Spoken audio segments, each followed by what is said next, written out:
தோழர்களே, எனக்கு ஒரு பெரிய சந்தேகம் இருக்குது. ஆசைப்படாதங்கிறாங்க, ஆசை தான் துன்பத்துக்கு காரணங்கிறாங்க. ஆனால் இன்னொன்று என்ன சொல்கிறாங்கன்னா, இலக்கு வச்சுக்கோங்கிறாங்க. எப்போ ஒரு விஷயத்துக்கு ஆசைப்படக்கூடாதுன்னா ஒரு இலக்கு வச்சுக்கணும்னா ரெண்டுமே ஆசை தானப்பா. இது என்ன இலக்கு, இது என்ன ஆசை? ஏன் என்னைய போட்டு இப்படி குழப்பறீங்க அப்படிங்கிறத நான் நிறையா யோசிச்சுக்கிட்டு இருந்தேன். இந்த மாதிரி தாட் ப்ராசஸில் நீங்கள் யாரும் இருந்தீங்கன்னா இந்த வீடியோ உங்களுக்கு எது ஆசை எது இலக்கு, அப்போ இலக்கு நோக்கி ஓடுறோமா ஆசையை நோக்கி ஓடிக்கிட்டு இருக்கோமா, நம்ம ஏதோ ஒன்று நோக்கி தான் மூவ் ஆகி போயிட்டு இருப்போம். நீங்கள் போகிற பாதை ஆசையா இலக்கா, இதை பற்றி தெளிவானமா இந்த வீடியோவில் புரிஞ்சுக்கலாம். நீங்கள் ஆசையை நோக்கி மட்டும் ஓடிக்கிட்டே இருந்தீங்கன்னு வைங்களேன், கடைசி வரைக்கும் சொல்கிறேன், விளங்கவே விளங்காது. வீடியோ ஆரம்பிக்கும் போதே இப்படி பேசி விளங்குமாடான்னு கேட்டிங்கன்னா சத்தியமாக சொல்கிறேன், விளங்காதுங்கிறதா யதார்த்தமான உண்மை.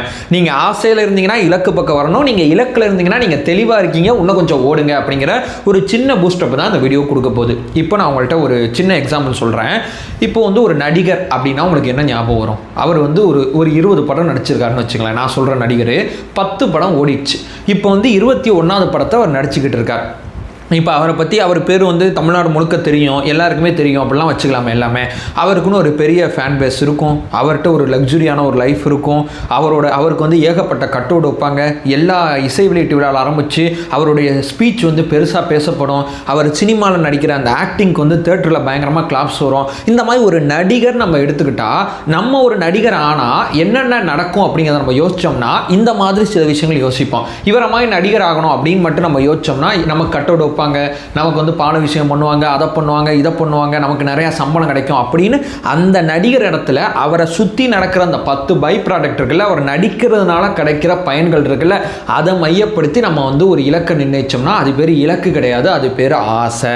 அந்த நடிகர் இருக்கார்ல, இப்போ நான் சொல்கிற நடிகர் இருக்கார்ல, அவருக்கு முதல்ல சினிமாக்குள்ளே வரும்போது இதெல்லாம் நடக்குங்கிறது அவருக்கு தெரியவே தெரியாது. அவர் பாட்டு தன்னுடைய கதை தேர்வில் தெளிவாக இருந்தார். ஒரு கதை மூலமாக என்ன சொல்ல வரோம், எப்படி நடிக்கிறோம், அந்த சினிமாவை அவர் நேசிச்சார். சினிமா அவர் நேச்சதுனால சினிமா அவருக்கு ரொம்ப பிடிச்சி போச்சு. 2 பேருக்கும், சினிமாக்கு இவரை பிடிச்சிச்சு, இவருக்கு சினிமா பிடிச்சிச்சு. 2 பேரும் ஒரு இணக்கமான ஒரு லவ்வில் போகும்போது இந்த சினிமாவை தாண்டி இந்த நேசிப்பை தாண்டி ஒரு 10 பை ப்ராடக்ட் அவரை நோக்கி வருது. நீங்கள் அந்த 10 பை ப்ராடக்டை பார்த்து நமக்கு இந்த மாதிரிலாம் நடக்கும் அப்படின்னு சொல்லி நீங்கள் சினிமாக்குள்ளே வந்தீங்கன்னா உங்களுக்கு நடக்காதுன்னு சொல்கிறாங்க. ஸோ நீங்கள் ப்ராசஸை லவ் பண்ணணும், பை ப்ராடக்டை லவ் பண்ணக்கூடாது அப்படிங்கிறதான் இதுக்குள்ளே இருக்கக்கூடிய பெரிய நாலேஜாக சொல்கிறாங்க. ப்ராசஸை நீங்கள் லவ் பண்ணீங்கன்னா நீங்கள் இலக்கு நோக்கி ஓடிக்கிட்டு இருக்கீங்க. நீங்க பை ப்ராடக்ட்டை லவ் பண்ணீங்கன்னா நீங்க இலக்கு நோக்கி போல, நீங்க ஆசையை நோக்கி போயிட்டு இருக்கீங்க அப்படின்னு சொல்றாங்க. இப்போ உதாரணத்துக்கு இந்த வீடியோ நான் ஷூட் பண்றேன். இப்போ உட்காந்து நான் ஷூட் பண்ணோன்னா இந்த வீடியோ லட்சத்தில் போகும், இல்லை 1 கோடி பேர் பார்ப்பாங்க. பல பேர் கமெண்ட்ல ஒரு நல்ல தெளிவு கொடுத்து அப்படி பண்ண இப்படி பண்ணான்னு சொல்ல போறாங்க. அப்படி இல்லைன்னா நான் ஏதோலாம் யோசிச்சு இந்த வீடியோவில் உட்காந்துருந்தேன்னு வைங்களேன், இந்த வீடியோவை என்னால் சரியா பண்ணியிருக்க முடியாது. அப்படியே நான் சரியா பண்ணியிருந்தாலும் இந்த வீடியோவுக்கு ஒரு நல்ல ஒரு வியூஸ் போனால் கூட, ஒரு பேச்சுக்கு சொல்கிறேன், ஏதோ ஒரு நம்பர் ஆஃப் வியூஸ் போனால் கூட நான் 1 கோடி நினச்சேன், இந்த வீடியோ அவ்வளவு போலன்னு சொல்லி நான் வருத்தப்பட்டு தான் இருப்பேன். மற்றவங்களுக்கு இந்த வீடியோ இந்த வியூஸ் போகிறதே பெரிய விஷயம் நினைப்பாங்க. ஆனால் நான் 1 கோடி ஆசைப்பட்டேன்ல, அந்த 1 கோடி நடக்காதனால நான் வருத்தத்தில் இருப்பேன். அப்போது நான் என் சைடில் இருக்கிறது என்ன விஷயம், என் சைடில் இருக்கிறது ஒன்றே ஒன்று தான். இந்த வீடியோவை ரெக்கார்ட் பண்ணி இந்த வீடியோவில் இருக்கக்கூடிய ஐடியாவை யாரோட நேரத்தை வேஸ்ட் பண்ணாமல் ஒரு நல்ல விஷயத்தை சமுதாயத்துக்கு ஷேர் பண்ணணும். இந்த பாயிண்ட் தான் என் கண்ட்ரோலில் இருக்குது. இந்த ப்ராசஸை நான் லவ் பண்ணுறேன். இதோட பை ப்ராடக்டாக கிடைக்க போகிற வியூஸாக இருக்கட்டும், கமெண்டாக இருக்கட்டும், வாட் எவர் இஸ் மற்றதெல்லாம் இருக்குல்ல, அதெல்லாம் என் கண்ட்ரோலே கிடையாது. அதை பற்றிலாம் நான் ஆசைப்பட்டு இந்த சேரில் உட்காந்து இந்த வீடியோ நான் பண்ணேன்னா நான் ஆசையை நோக்கி போயிட்டுருக்கேன். அது விளங்க போகிறதில்ல. ரொம்ப நாள் இந்த வேலையை என்னால் பார்க்க முடியாது. ஸோ ப்ராசஸை லவ் பண்ணுங்கள், பை ப்ராடக்டை லவ் பண்ணாதீங்க அப்படிங்கிறதா நான் தெரிஞ்சுக்கிட்டேன். பை ப்ராடக்ட்டை நீங்கள் லவ் பண்ணி இந்த ப்ராசஸ்க்குள்ளே வந்தீங்கன்னா அதுதான் துன்பத்துக்கு காரணம். ஏன்னா உங்களுக்கு பை ப்ராடக்ட்டை லவ் பண்ணி ப்ராசஸ் பண்ணிங்கன்னா ப்ராசஸில் நல்லா இருந்தால் தான் பை ப்ராடக்ட் கிடைக்கும். நீங்கள் பை ப்ராடக்ட் நல்லா இருக்குன்னு சொல்லி ப்ராசஸ்க்குள்ளே வரும்போது அது விளங்காது அப்படின்னு தான் சொல்கிறாங்க. இதைத்தான் நம்ம முன்னோர்கள் ரொம்ப சுருக்கமாக புத்தர்லாம் என்ன சொல்லிட்டாரு, ஆசை தான் துன்பத்துக்கு காரணம்னு சொன்னார். அதே நேரம் உனக்கு இலக்கு இருக்கக்கூடாதுன்னு அவர் சொல்லலை.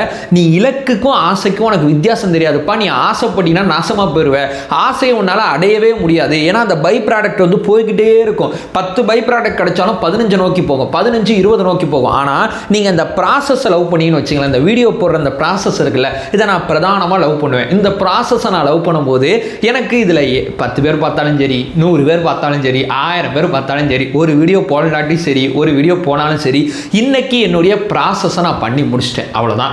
10 பேர் பாராட்டினாலும் சரி, 10 பேர் பாராட்டலாம் சரி. இந்த மாதிரி ஒரு கிரிக்கெட் வீரராக இருக்கட்டும், இல்லை ஒரு மல்லிகை கடை கடைக்காரராக இருக்கட்டும், இல்லை ஒரு சினிமா ஆக்டராக இருக்கட்டும், அவங்க எல்லாரோட பை ப்ராடக்டை பார்த்து நான் வீடு வாங்கணும் கார் வாங்கணும் அப்படி யோசிக்கக்கூடாது, ஆசையை நோக்கி போகக்கூடாது.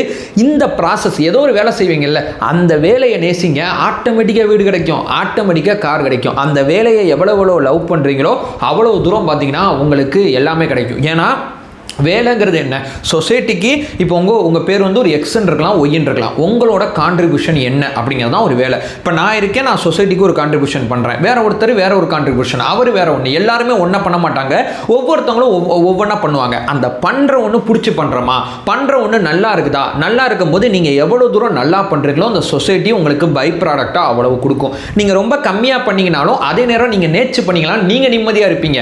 அதே நேரம் நீங்கள் பெருசாக சொசைட்டி எனக்கு கொடுக்கும் அப்படின்னு சொல்லி எதுக்குள்ளேயாவது போயிட்டு பிடிக்காத விஷயம் தெரியாத விஷயத்தில் போய் கஷ்டப்பட்டீங்கன்னா நீங்கள் அந்த பை ப்ராடக்ட்டில் கொஞ்சமாவது உங்களுக்கு கிடைக்கலாம், இருந்தாலும் நீங்கள் வருத்தத்தில் இருப்பீங்க.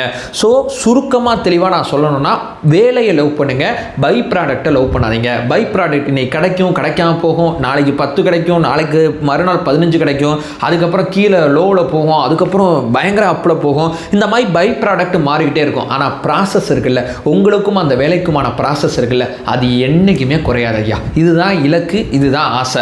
டிஃப்ரெண்ட் பிட்வீன் இந்த இடத்துல நான் தெளிவாரமாக பதிவு செஞ்சுருப்பேன். ஸோ இலக்குகளை வைத்துக் கொள்ளுங்கள், ஆசையை தூர வைங்க, முடிஞ்ச அளவு ஆசை சார்ந்த சிந்தனை கூட போகாதீங்க, வேலையை லவ் பண்ணுங்க அப்படிங்கிறதான் இங்கே நான் சொல்ல வர்றது. ஓவரால் இந்த விஷயத்தை நான் ஷேர் பண்ணியிருப்பேங்கிறது என்னுடைய பெரிய நம்பிக்கை இருக்குது. நம்ம சேனலை தொடர்ச்சியாக சப்போர்ட் பண்ணி சப்ஸ்கிரைப் பண்ணி நீங்கள் சப்போர்ட் பண்ணிங்கன்னா ஒன்றுமே கிடையாது, எதுவுமே தெரில தேடி போவோம், தேடி தெரிஞ்சுப்போம். வீக்லி ஒன்ஸ் கண்டிப்பாக ஒரு வீடியோ நம்ம சேனலில் வரும். ஒரு நல்ல ஒரு கண்டென்ட்டை நான் இங்கே கொடுக்கணுங்கிறது தான் என்னுடைய எண்ண ஓட்டமாக இருக்குது. அதை சொல்லிட்டு இந்த வீடியோ என் பண்ணிக்கிறேன். நம்மளோட ஒரே நோக்கம் அறியாமை அகற்ற வேண்டும், அறியாமை அகற்றப்பட வேண்டும். Thank you so much.